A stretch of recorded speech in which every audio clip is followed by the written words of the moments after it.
అందరికీ నమస్కారం. అశోక ఆన్లైన్ అకాడమీకి స్వాగతం.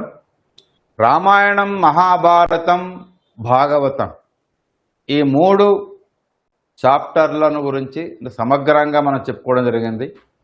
రామాయణ మహాభారతములనే బృహత్ ఇతిహాసాల గురించి చెప్పుకున్నాం. తర్వాత భాగవతం అనే పురాణాన్ని చెప్పుకోవడం జరిగింది. భాగవతం అనే పురాణమును ప్రత్యేకంగా చెప్పుకోవడం జరిగింది. అంటే 18 పురాణాలలో భాగవతం అనే పురాణానికి ఒక ప్రత్యేకత ఉంది. అంటే భగవంతుని లీలలకు సంబంధించినటువంటి, భక్తుల భక్తి తత్వానికి సంబంధించినటువంటి అద్భుతమైన భక్తి రసభరితమైనటువంటి కథలతో కూడుకున్నటువంటిది భాగవతం. కనుక ఆ భాగవతాన్ని అంటే 18 పురాణాలలో ఒకటైనటువంటి భాగవతాన్ని గురించి మనం సమగ్రంగా చెప్పుకోవడం జరిగింది. గతంలో ఈ ప్రశ్న అడగడం జరిగింది, భాగవతం అనున్నది పురాణమా, ఇతిహాసమా, కావ్యమా, ప్రబంధమా అని. చాలామంది భాగవతాన్ని ఇతిహాసం అని గుర్తించిన వాళ్ళు ఉన్నారు, కావ్యం అని గుర్తించిన వాళ్ళు ఉన్నారు. కానీ భాగవతం అనేది పురాణం. లో ప్రధానంగా చెప్పుకోదేది ఏంటంటే గాయత్రి మంత్రం. గాయత్రి మంత్రం వృత్తాంతము గల పురాణము ఏదంటే బ్రహ్మపురాణం. మొన్న ఏబిపిఎస్సిలో ఈ ఎండోమెంట్ ఉద్యోగంలోనే గాయత్రి మంత్రంలోని అక్షరాల సంఖ్య ఎంత అని అడగడం జరిగింది. గాయత్రి మంత్రంలోని అక్షరాల సంఖ్య ఎంత అంటే 24 అక్షరాలు. ఇది అందులో మొన్న ఏబిపిఎస్సి నిర్వహించిన పరీక్షలో అడగడం జరిగింది. అయితే గాయత్రి మంత్రానికి ద్రష్ట ఎవరంటే విశ్వామిత్రుడు. అంటే గాయత్రి మంత్రాన్ని దర్శించినటువంటి వాడు, అంటే గాయత్రి మంత్రాన్ని రూపకల్పన చేసిన వాడు అనొచ్చు. ఇంకా ఈ గాయత్రి మంత్రానికి ద్రష్ట విశ్వామిత్రుడు. గాయత్రి మంత్రమునకు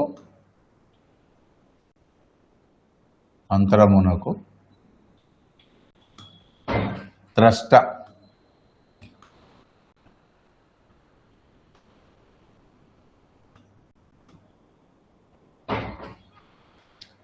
ద్రష్ట అనగా దర్శించిన వాడు అని.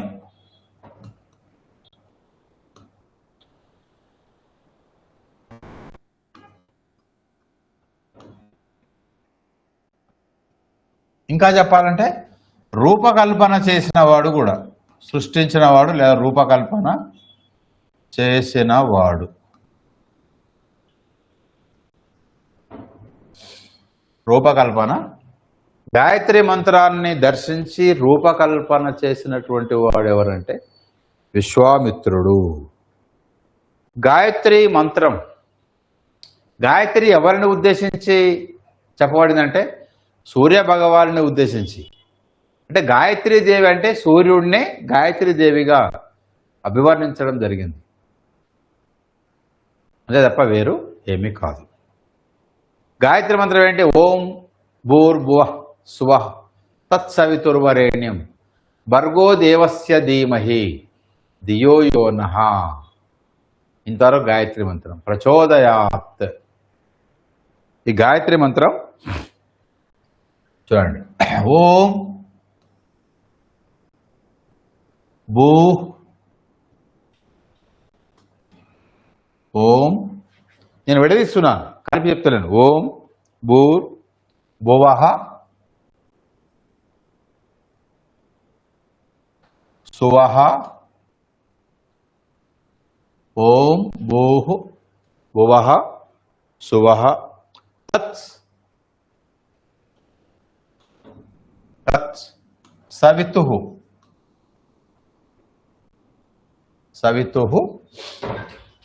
వరేణ్యం.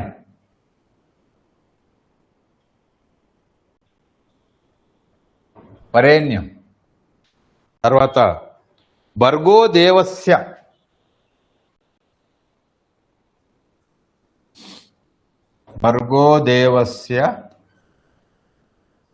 ధీమహి భర్గో దేవస్య ధీమహి ధియో యో నః ధియో యో నః ప్రచోదయాత్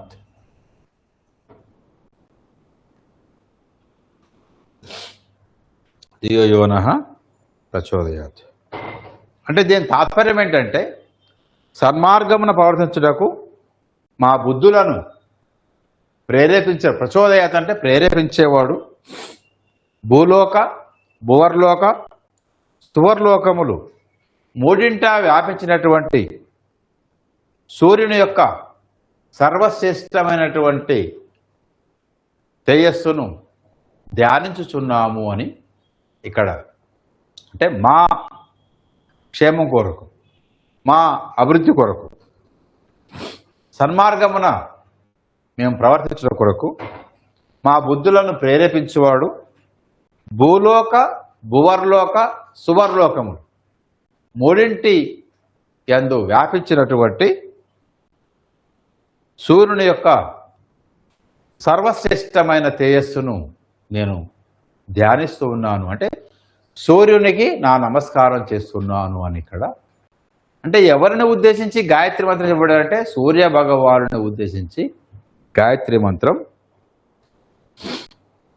అయితే ఈ మంత్రాది దేవతను స్త్రీ స్వరూపంగా ధ్యానించడము, సూర్యమండల గతుడైన నారాయణుడిగా భావించడం ఉన్నది. అంటే ఈ మంత్రాది దేవతను ఒక స్త్రీమూర్తిగా, గాయత్రి దేవి అనగానే ఒక స్త్రీమూర్తిగా భావిస్తారు. కానీ వాస్తవానికి ఇది ఎవరు ఉద్దేశించి చెప్పడం జరిగింది? సూర్యుని ఉద్దేశించి చెప్పినటువంటి మంత్రం.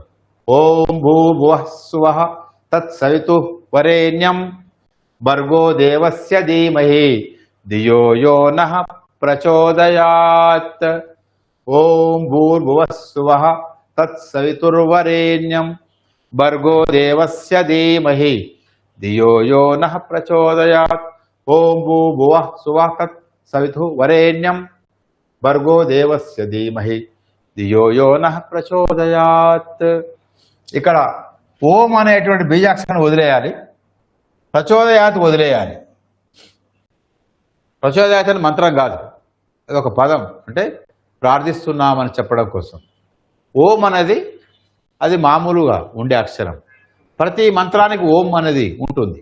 ఓం నమో నారాయణాయ, ఓం నమః శివాయ, ఓం వాసుదేవాయ, ఇలా ఓం సద్గురవే నమః, ఇట్లా. ఇక్కడ మొత్తం 24 అక్షరాలు గాయత్రి మంత్రం ఉంటాయి. 1 2 3 4 5, ఇది మొత్తం ఒకటే, 6 7 8 9 10 11 12 13 14 15 16 17 18 19 20 21 22 23 24, మొత్తం ఎన్ని అక్షరాలు? 24 అక్షరాలు. గాయత్రి మంత్రంలో 1 2 3 4 5 6 7 8 9 10 11 12 13 14 15 16 17 18 19 20 21 22 23 24. గాయత్రి మంత్రంలో ఉండే అక్షరాల సంఖ్య ఎంత అంటే 24. గాయత్రి మంత్రమును ఎవరిని ఉద్దేశించి చెప్పడం జరిగిందంటే సూర్య భగవాను ఉద్దేశించి గాయత్రి మంత్రం చెప్పబడింది. కానీ గాయత్రి మంత్రానికి అధిదేవతగా ఒక స్త్రీమూర్తిగా ధ్యానించడం అనేటువంటిది జరుగుతుంది. దీని యొక్క తాత్పర్యం ఒకసారి రాసుకోండి. సన్మార్గమున ప్రవర్తించుటకు గాయత్రి మంత్రం తాత్పర్యం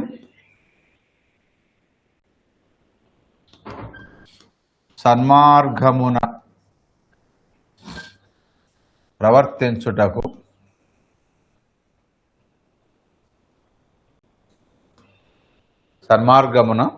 ప్రవర్తించుటకు మా బుద్ధులను ప్రేరేపించువాడు,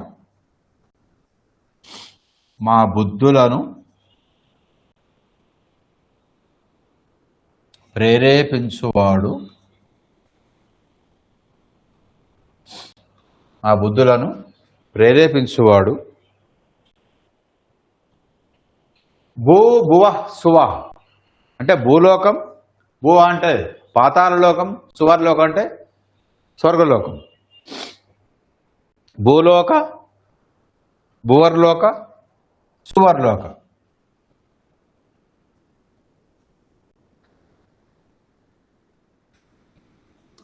భూలోక, తర్వాత భువర్లోక,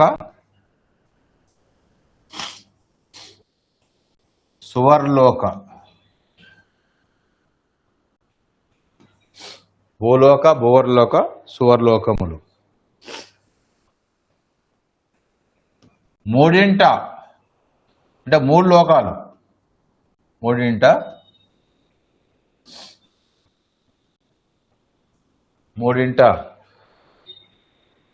వ్యాపించిన వాడైన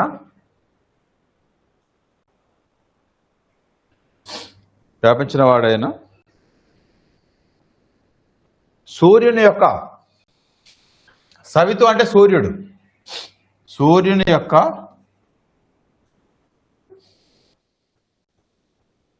సర్వశ్రేష్టమైన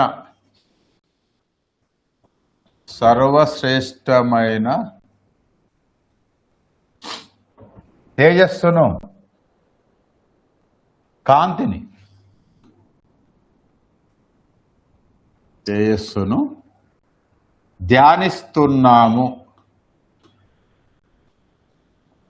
ధ్యానిస్తున్నాం అని ఆ గాయత్రి మంత్రం యొక్క అర్థం.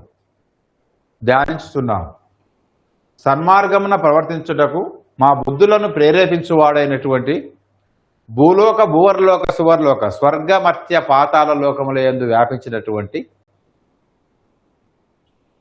సూర్యుని యొక్క సర్వశ్రేష్టమైనటువంటి తేజస్సును నేను ప్రార్థిస్తూ ఉన్నాము అని ఈ గాయత్రి మంత్రం యొక్క అర్థం. గాయత్రి మంత్రం ఎవరిని ఉద్దేశించబడిందంటే సూర్య భగవానుని ఉద్దేశించి చెప్పడం జరిగింది. గాయత్రి మంత్రం సూర్యుని ఉద్దేశించి చెప్పబడిన మంత్రం. గాయత్రి మంత్రం ఈ దేవతలలో ఎవరిని ఉద్దేశించి చెప్పబడిందంటే సూర్యుని ఉద్దేశించి. గాయత్రి మంత్రం సూర్యుని ఉద్దేశించి చెప్పబడిన మంత్రం గాయత్రి మంత్రం.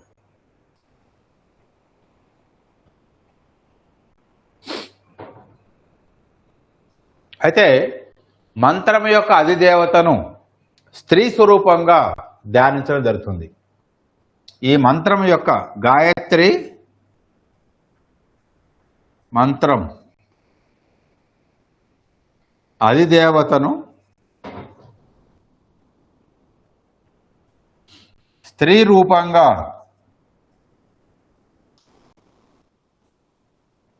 ధ్యానించడం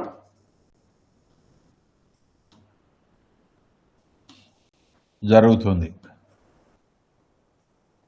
ఈ మంత్రం సూర్య భగవాన్ని ఉద్దేశించి చెప్పబడుతున్నప్పటికీ ఈ మంత్రం యొక్క అధిదేవత ఎవరంటే స్త్రీమూర్తిగా భావించి గాయత్రీదేవి ఒక రూపం ఇవ్వడం జరుగుతుంది. ఇచ్చి ఆ మంత్రాది దేవత ఒక స్త్రీ, ఆమెకే గాయత్రీదేవి అని పేరు పెట్టడం జరుగుతుంది. అదేవిధంగా గాయత్రి మంత్రంలోని మూడు పాదాలు అంటే ఇక్కడ ఓం భూర్భువస్వ తత్సవితుర్వరేణ్యం భర్గో దేవస్య ధీమహి ధియో యో నః ప్రచోదయాత్. మొత్తం మూడు పాదాలు. ఈ మూడు పాదాలు ఋగ్, యజుర్, సామవేదాల నుంచి గ్రహించబడినవి అంటాడు. గాయత్రి మంత్రంలోని మూడు పాదాలు గాయత్రి మంత్రంలోని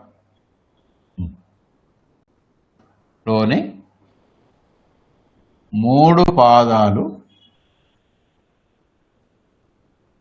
ఋగ్వేదం, ఋగ్, యజుర్, సామవేదముల నుండి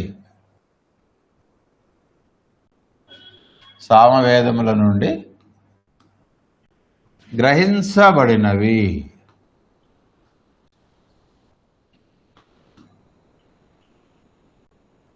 గాయత్రి మంత్రంలోని 3 పాదాలు కూడా ఒకటి ఋగ్వేదము నుండి, ఒకటి యజుర్వేదము నుండి, మరొకటి సామవేదము నుండి గ్రహించబడినటువంటివి.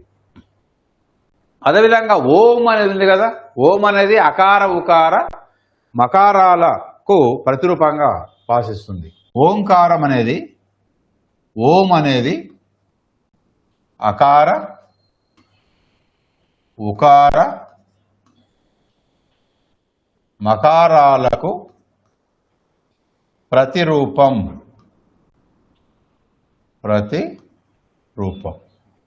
అంటే ఓంలో అకారం ఉంటుంది, ఉకారం ఉంటుంది. అకార ఉకార మకారాలకు ప్రతిరూపమైనటువంటి బీజాక్షరం ఏదంటే ఓంకారం. బ్రహ్మ విష్ణు మహేశ్వరుడు. అకారము బ్రహ్మ, ఉకారము విష్ణు, మకారము ఈశ్వర.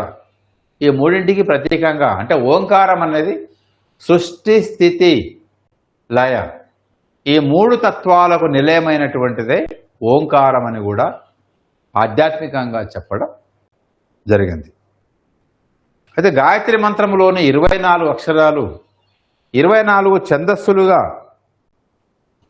పరిణమించడమే కాకుండా ఆ దేవి యొక్క 24 తత్వాలుగా కూడా చెప్పడం జరిగింది. అంటే గాయత్రి మంత్రంలోని 24 అక్షరాలు, మంత్రంలోని 24 అక్షరాలు 24 ఛందస్సులుగా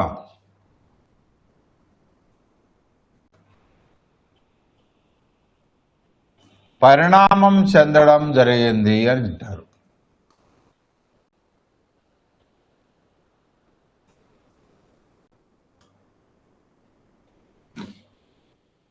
పరిణామం చెందడం జరిగిందని చెప్పడం జరిగింది. అదేవిధంగా ఆ 24 అక్షరాలు గాయత్రీ దేవి యొక్క 24 తత్వాలుగా కూడా భాషించడం జరుగుతుంది. 24 అక్షరాలు గాయత్రీ దేవి, మనం అధిదేవత స్త్రీ అనుకున్నాం కదా, గాయత్రీ దేవి 24 తత్వాలుగా బాసిల్లుతాయి, అంటే ప్రకాశిస్తాయి. 24 తత్వాలు ఏంటంటే పంచ మహాభూతములు, పంచ తన్మాత్రలు, పంచ జ్ఞానేంద్రియాలు, పంచ కర్మేంద్రియాలు, మనసు బుద్ధి చిత్తం అహంకారం. అంటే 24 అక్షరాలు గాయత్రీ దేవి యొక్క 24 తత్వాలుగా బాసిల్లుతాయి. గాయత్రి మంత్రంలో 24 అక్షరాలే 24 రకాల ఛందస్సులుగా పరిణమించాయని కూడా చెప్పడం జరుగుతుంది. అయితే 24 తత్వాలు ఏదో చెప్పుకుందాం. 24 తత్వాలు, ఇది ఫిలాసఫికల్గా చాలా ఇంపార్టెంట్. 1 పంచమహాభూతములు, పంచభూతములు. ఎన్ని పంచమహాభూతములు? 5. ఒక తీసుకుంటారు.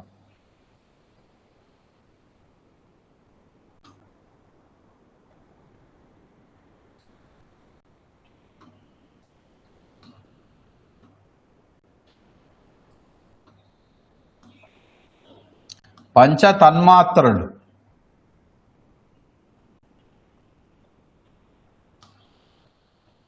పంచ జ్ఞానేంద్రియములు,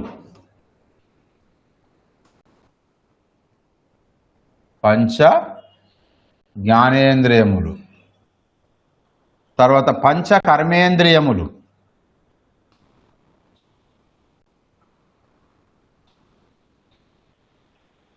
కర్మేంద్రియములు, తర్వాత మనసు బుద్ధి చిత్తం అహంకారం. ఇవి 4. పంచమహాభూతములు ఏంటివి అవి? ఆకాశం, వాయువు, అగ్ని, జలం, పృథ్వీ. ఆకాశం, వాయువు, అగ్ని, జలం, పృథ్వీ పంచమహాభూతాలు. పంచ తన్మాత్రలు శబ్దం, స్పర్శం, రూపం, రసం, గంధం. పంచ తన్మాత్రలు. పంచ జ్ఞానేంద్రియాలు శ్రోత్రం, త్వక్కు, చక్షు, జిహ్వ,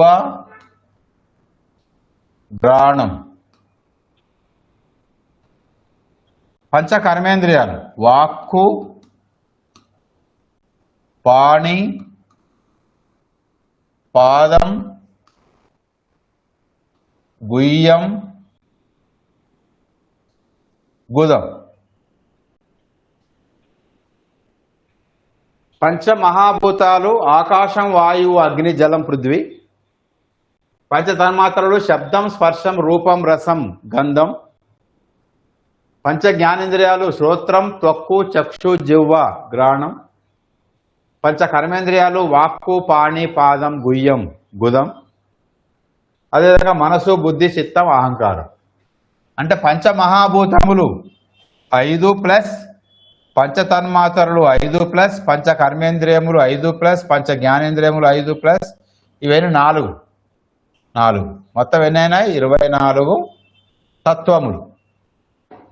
ఈ దేవి యొక్క గాయత్రి దేవి యొక్క 24 తత్వాలను తెలియజేసేది ఆ 24 అక్షరాలు. గాయత్రి మంత్రములోని 24 అక్షరాలు 24 రకాల ఛందస్సులుగా పరిణమించాయని చెప్పుకోవడం జరుగుతుంది ఛందోవేత్తలు. అదే ఆధ్యాత్మికవేత్తలేమో గాయత్రి దేవి యొక్క 24 తత్వాలుగా భాసిల్లుతున్నాయి అని, ప్రకాశిస్తున్నాయి అని ఈ గాయత్రి మంత్రములోని అక్షరాలను పేర్కొనడం జరిగింది. ఆకాశం, వాయువు, అగ్ని, జలం, పృథ్వీ అంటే ఇందులో తెలియనిది ఏం లేదు. పంచ తన్మాత్రలు అంటే శబ్దము, స్పర్శము, రూపము, రసము, గంధము. పంచభూతముల యొక్క గుణాలకే తన్మాత్రలు అని పేరు. తన్మాత్రలు అంటే ఆ భూతముల యొక్క గుణాలకే, స్వభావానికే తన్మాత్ర అని పేరు. శబ్దం అనే గుణం దేనికి ఉంటుంది? ఆకాశానికి ఉంటుంది. వాయువుకి ఏముంటుంది? శబ్దము, స్పర్శ 2 గుణాలు వాయువుకు ఉంటాయి. అగ్నికి ఉంటుంది శబ్దము, స్పర్శ, రూపము 3 ఉంటాయి. జలానికి 4 ఉంటాయి. శబ్దము, స్పర్శము, రూపము, రసము 4 గుణాలు ఉంటాయి. పృథ్వీకి 5 గుణాలు ఉంటాయి. కాబట్టి పృథ్వీ తన్మాత్రలు శబ్దము, స్పర్శము, రూపము, రసము, గంధం 5 ఉంటాయి. జలానికి 4 ఉంటాయి. శబ్దము, స్పర్శము, రూపము, రసము. అగ్నికి 3 ఉంటాయి. శబ్దము, స్పర్శము, రూపము. వాయువుకు శబ్ద, స్పర్శ 2 తన్మాత్రలు కలిగినది వాయువు. ఆకాశానికి ఒకే ఒక తన్మాత్ర శబ్దం. ఒకే ఒక తన్మాత్ర కలిగినటువంటి భూతం ఏదంటే ఆకాశం. 2 తన్మాత్రలు కలిగింది ఏంటంటే వాయువు. 3 తన్మాత్రలు కలిగింది ఏంటంటే అగ్ని. 4 తన్మాత్రలు కలిగింది ఏంటంటే జలం. 5 తన్మాత్రలు కలిగింది ఏంటంటే పృథ్వీ. అసలు పురాణాల్లో ఉన్నటువంటి అంతా ఫిలాసఫీ. ఆ ఫిలాసఫీనే ఇలా కొన్ని పాత్రలుగా చాలా సూక్ష్మాతి సూక్ష్మమైనటువంటి విషయాల్ని ఈ విధంగా చెప్పడం జరిగింది. అదేవిధంగా పంచ జ్ఞానేంద్రియాలు ఏంటి అవి? శ్రోత్రం అంటే చెవి, త్వక్కు అంటే చర్మం, త్వగేంద్రియం, స్పర్శ అయినటువంటిది. చక్షు అంటే కన్ను, జిహ్వ అంటే నాలుక, ఘ్రాణం అంటే ముక్కు. జ్ఞానేంద్రియాలు. కర్మేంద్రియాలు వాక్కు అనేది మాట, పాణి అంటేది ఇవ్వడం. వాక్కు నోటి ద్వారా వచించడం, పాణి చేతుల ద్వారా ఆదాన ప్రదానాలు చేయడం. అదేవిధంగా పాదం ద్వారా కర్మేంద్ర ద్వారా నడక. వాగింద్రియం ద్వారా మాట్లాడడం, పాణేంద్రియం ద్వారా ఆదాన ప్రదానాలు చేయడం, ఇవ్వడము తీసుకోవడం, పాదేంద్రియం ద్వారా గమనించడం నడక, ఇవి కర్మేంద్రియాలు, అవేమో జ్ఞానేంద్రియాలు. గుయ్యము ద్వారా ఆనందించడం, గుయ్యం అంటే లింగం, అది అంగం కావచ్చు లింగం కావచ్చు. తద్వారా గుయ్యం ద్వారా దేన్ని పొందుతారు? ఆనందాన్ని పొందడం జరుగుతుంది. స్త్రీ పురుషులు అంగలింగముల ద్వారా ఆనందాన్ని పొందడం. గుయ్యం అంటే ఇక్కడ అది అంగము కావచ్చు లింగము కావచ్చు, జననేంద్రియం ఏదైనా కావచ్చు. తర్వాత గుదం, గుదం అంటే ఏంటి? మలమూత్ర విసర్జన చేసేటువంటి కర్మేంద్రియం, అది గుదం. లేదా దాన్ని ముడ్డి అని కూడా అంటారు, లేదా మూత్ర విసర్జన చేసేటువంటి మార్గం. మలమూత్ర విసర్జన చేసే కర్మేంద్రియం గుదం. మాట్లాడే కర్మేంద్రియం వాక్కు, ప్రధాన ఆదానాలు స్వీకరించే కర్మేంద్రియం పాణి, గమనం చేసే కర్మేంద్రియం పాదం, ఆనందాన్ని పొందే కర్మేంద్రియం గుయ్యం, మలమూత్ర విసర్జన చేసే కర్మేంద్రియం గుదం. ఇవి కర్మేంద్రియాలు. అదే చూడండి, మనసు, బుద్ధి, చిత్తం, అహంకారం. అహంకారం అంటే ఏంటి? నేను అనే భావన, నేను చెప్తున్నాను, నేను చెప్పినట్లు మీరు వినాలి అనే భావన, నాకన్నా మనగాడు ఎవరు లేని భావన, అహంకారం, ఇగో. ఇక్కడ అహంకారం అనేది పృథ్వీభూత తత్వం, మనసేమో వాయుతత్వం, బుద్ధి అగ్నితత్వం, చిత్తము జలతత్వం. ఇవన్నీ ఒకటే కదా సార్, మనసు, బుద్ధి, చిత్తం ఇవన్నీ ఒకటే కదా అని అనుకుంటారు. కానీ ఫిలాసఫీ ప్రతిదాన్ని విడగొట్టింది, ఇక్కడ చూడండి.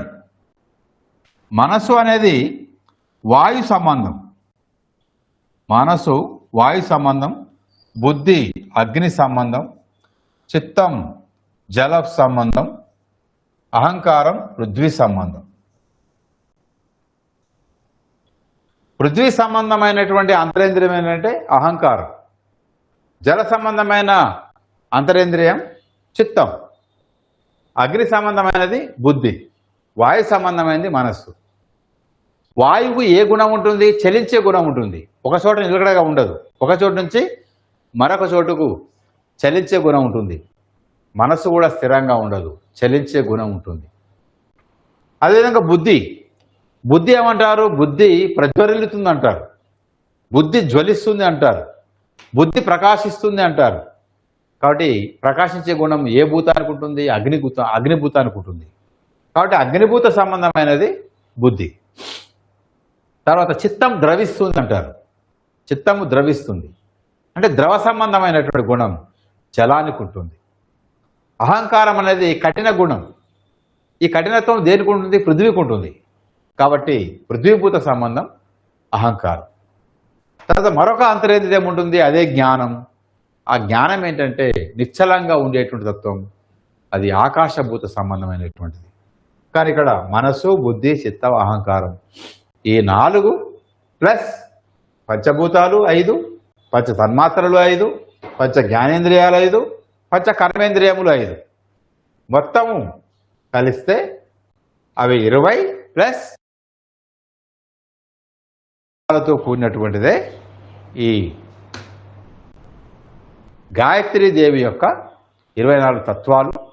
గాయత్రి మంత్రంలోని 24 బీజాక్షరాలని తెలియజేసేటువంటి గాయత్రి మంత్రంలోని 24 బీజాక్షరాలు గాయత్రీ దేవి యొక్క తత్వాలను తెలియజేస్తాయి అని చెప్పడం. ఎంత ఫిలాసఫీ ఉంది ఇందులో. మరొకసారి చూడండి, ఇక్కడ తన్మాత్రలు, గుణాలు, ఇవి కూడా రాసుకోండి. వాక్కు ఇంద్రియం, వాక్కు ఏం చేస్తుంది? వచించడం, మాట్లాడడం, వచించడం. పాణి ఏం చేస్తుంది? ఆదాన ప్రదానాలు, తీసుకోవడం, ఇవ్వడం. పాదం గమనం, పాదం ఏంటిది? నడక. గుయ్యం ఆనందం, గుదం విసర్జన. మలమూత్ర విసర్జన. ఇదంతా చేసేవారు ఎవరు? ఏమైంది ఏమైంది సార్?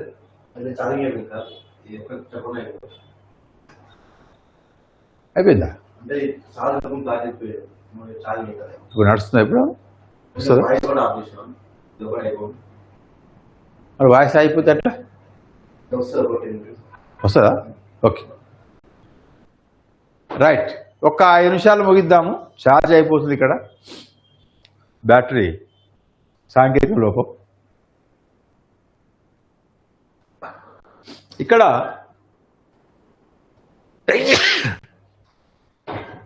పంచ కర్మేంద్రియాలైనటువంటి వాక్కు, పాణి, పాదం, గుయ్యం, గుదం, వాగింద్రియం యొక్క పని వచించడం, పాణేంద్రియం యొక్క పని ఆదాన ప్రదానాలు, పాదేంద్రియం గమనం, గుయ్యేంద్రియం విసర్జన,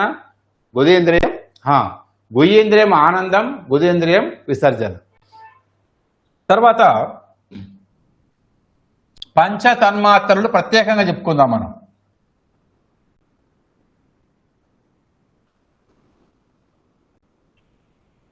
ఇక్కడ ఆకాశభూతానికి ఒకే ఒక తన్మాత్ర ఉంటుంది. ఆకాశంలో ఒకే ఒక గుణం ఏంటిది?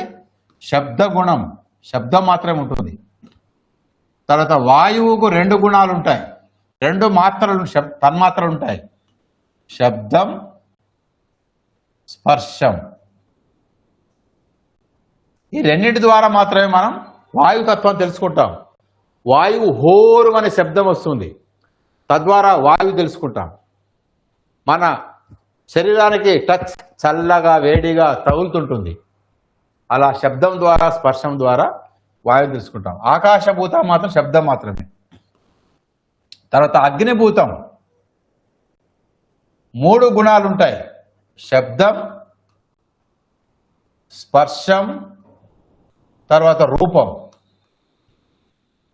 4వది జలభూతం. జలభూతానికి శబ్దం, స్పర్శం, రూపం, రసం కూడా. టేస్ట్ చూడొచ్చు, దాని ఆకారం కంటికి కనబడుతుంది, రసం రుచి. తర్వాత గంధం, పృథ్వీభూతం. పృథ్వీభూతానికి 5 గుణాలు ఉంటాయి, శబ్దం, స్పర్శం, రూపం, రసం, గంధం. గంధం కూడా ఉంటుంది. ఇలా అన్నాడు వాసన, మట్టి వాసన. ఇలా 5 రకాల తన్మాత్రలు పృథ్వీకి ఉంటాయి. ఇది అంటే పంచ తన్మాత్ర అంటే ఏంటి? తన్మాత్ర అంటే స్వభావం, గుణం. పంచభూతాలకు ఉండేటువంటి గుణాలకే పంచ తన్మాత్రలు అని పేరు. ఒక్కొక్క భూతానికి కొన్ని స్వభావ గుణాలు ఉంటాయి. పృథ్వీకి ఏమో 5 తన్మాత్రలు ఉంటాయి, జలానికి 4 తన్మాత్రలు ఉంటాయి, అగ్నికి 3 తన్మాత్రలు, వాయువుకు 2 తన్మాత్రలు, ఆకాశానికి ఒకే ఒక తన్మాత్ర ఉంటుంది. ఇది మొత్తం 24 తత్వాల గురించి మనం చెప్పుకున్నాం. తర్వాత పంచకోశములు ఉన్నాయి. ఏటివవి? అన్నమయ, మనోమయ, ప్రాణమయ, విజ్ఞానమయ, అదేవిధంగా ఆనందమయ అని పంచకోశములకు అధిష్టాన దేవత ఎవరంటే గాయత్రి. పంచకోశములకు అధిష్టాన దేవత, అధిష్టాన దేవత ఎవరంటే గాయత్రి. ఈ పంచకోశములు ఏంటో కూడా రాసుకోండి. పంచకోశములు, పంచకోశములు అన్నమయ, ప్రాణమయ, మనోమయ, విజ్ఞానమయ,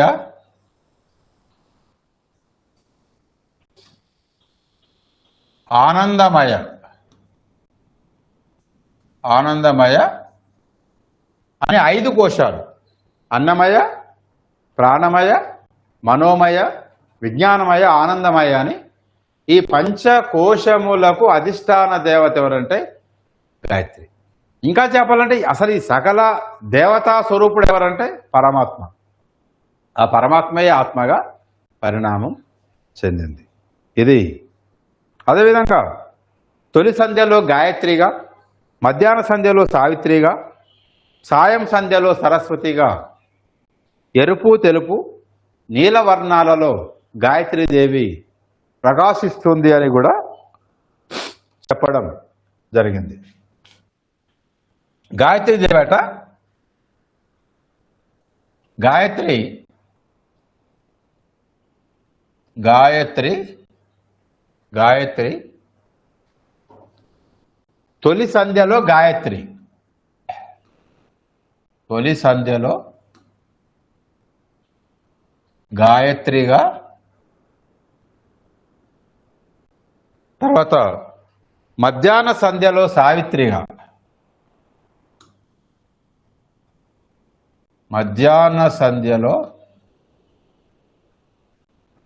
సావిత్రిగా,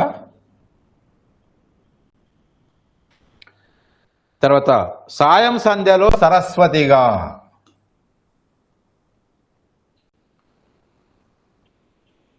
సాయం సంధ్యలో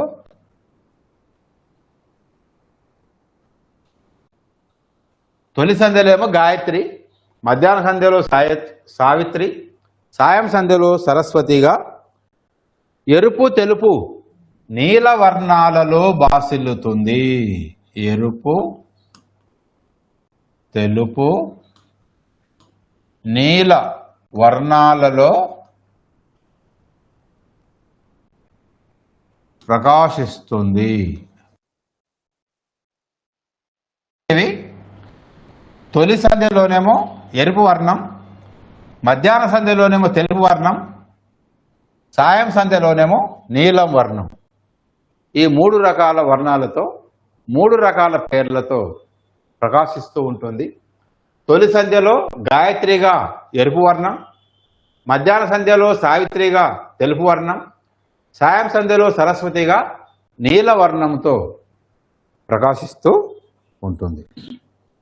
అదేవిధంగా గాయత్రికి పంచముఖాలు ఏంటంటే వినాయకుడు, అంబిక, ఆదిత్యుడు, విష్ణువు, శివుడు.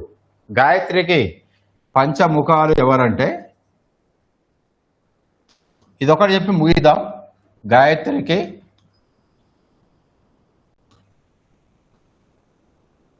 పంచముఖాలు అంబిక, ఆదిత్యుడు, వినాయకుడు, అంబిక,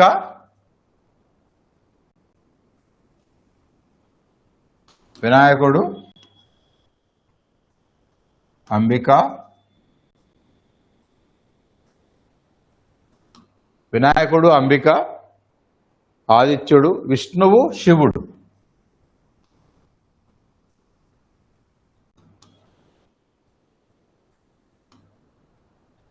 గాయత్రి పంచముఖాలు వినాయకుడు, అంబిక, ఆదిత్యుడు, విష్ణువు, శివుడు. వీరు గాయత్రికి పంచముఖాలు. ఇంతవరకు మనం బ్రహ్మ పురాణంలో అంటే మొత్తం అసలు పురాణం అంటే ఏంటి, పురాణ లక్షణాలు ఏంటి, ఎన్ని పురాణాలు, తర్వాత అదేవిధంగా బ్రహ్మ పురాణంలో ప్రధానంగా చంద్రుని యొక్క శాప వృత్తాంతం, తర్వాత సూర్యుని వృత్తాంతం, ద్వాదశాదిత్యులు, ఆ తర్వాత గాయత్రి మంత్రం, గాయత్రి మంత్రంలోని అక్షరాలు, వాటి వెనుక ఉన్నటువంటి తాత్వికత దృక్పథం, వీటన్నిటి గురించి మనం చెప్పుకున్నాం. తర్వాత రాధాకృష్ణ వృత్తాంతం, తర్వాత శునశ్శేపుని వృత్తాంతం మనం చెప్పుకున్నాం భాగవతంలో. శునశ్శేపుడు యజ్ఞ పశువుగా బలి కాల్చవడానికి తీసుకొని వెళ్ళడం అనేటువంటిది. అదేవిధంగా పూరి జగన్నాథుని వృత్తాంతం, తర్వాత శ్రీకృష్ణ చరిత్ర. ఇవి మనం నెక్స్ట్ క్లాసులో, వీటితో పాటు మనం రేపు మరొక పురాణం గురించి కూడా ఇంకొక పురాణం గురించి కూడా చెప్పుకుందాం.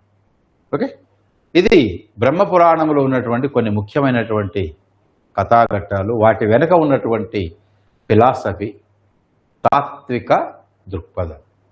ఇక్కడ ముఖ్యంగా తాత్విక దృక్పథాన్ని మనం అర్థం చేసుకోవాలి. కథతో పాటు దాని వెనుక ఉన్నటువంటి తాత్విక దృక్పథాన్ని అర్థం చేసుకోవాలి. ఓకే, ధన్యవాదాలు.